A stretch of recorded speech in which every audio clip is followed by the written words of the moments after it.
গণতন্ত্রের মত প্রকাশের সুযোগ আছে, বিএনপি সেটা ধারণ করে বলেই অশ্লীল এবং ঘৃণ্য বক্তব্য দেওয়ার পরেও বিএনপি প্রতিবাদ করেছে, কিন্তু কোনো জায়গায় কোনো বক্তাকে আক্রমণ করেছে এমন কোনো ঘটনা নাই।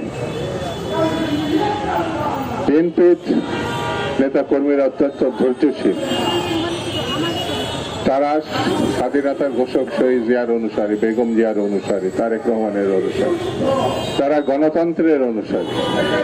স্বাধীনতা এবং গণতন্ত্র যারা বিশ্বাস করে তারা ধৈর্যশীল। এখনো বিএনপি নেতা কর্মীরা ধৈর্যের সঙ্গে অবস্থান করছে। বন্ধুরা, নানামুখী ষড়যন্ত্র, স্বৈরতন্ত্রের পতনের পর গণতন্ত্রের যে সম্ভাবনা দেখা দিয়েছে সেটাকে পরিপুষ্ট করার জন্য, গণতন্ত্রে উত্তরণের জন্য যেটি বড় প্রয়োজন সেটি হচ্ছে নির্বাচন। সেই নির্বাচন বিলম্বিত হওয়ার অর্থই হচ্ছে সময়কে অনিশ্চয়তার দিকে ঠেলে দেওয়া। নির্বাচন বিলম্বিত হলেই পার্শ্ববর্তী দেশ যাদেরকে আশ্রয় দিয়েছে সেই কুচক্রী মহল, ষড়যন্ত্রকারী, গণহত্যাকারী, লুটপাটকারীদেরকে সময় দেওয়া যাতে তারা বাংলাদেশকে অস্থিতিশীল করতে পারে।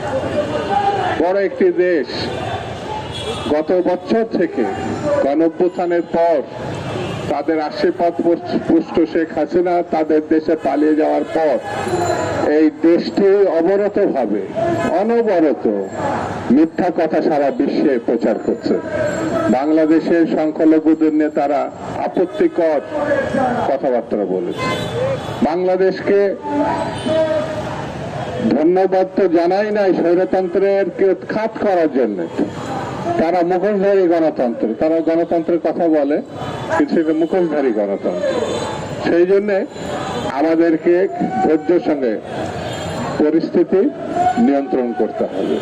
ডক্টর ইউনূসকে সমর্থন দিয়েছে বিএনপি, সকল রাজনৈতিক দল সমর্থন দিয়েছে।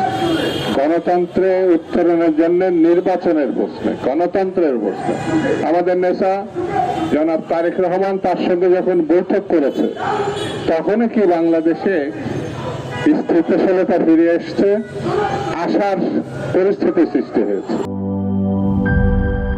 সানবিট সব দিবে সামাল। সানবিট ম্যাজিক প্রেস ডিশওয়াশিং এর মাথা ঘোরানো সলিউশন।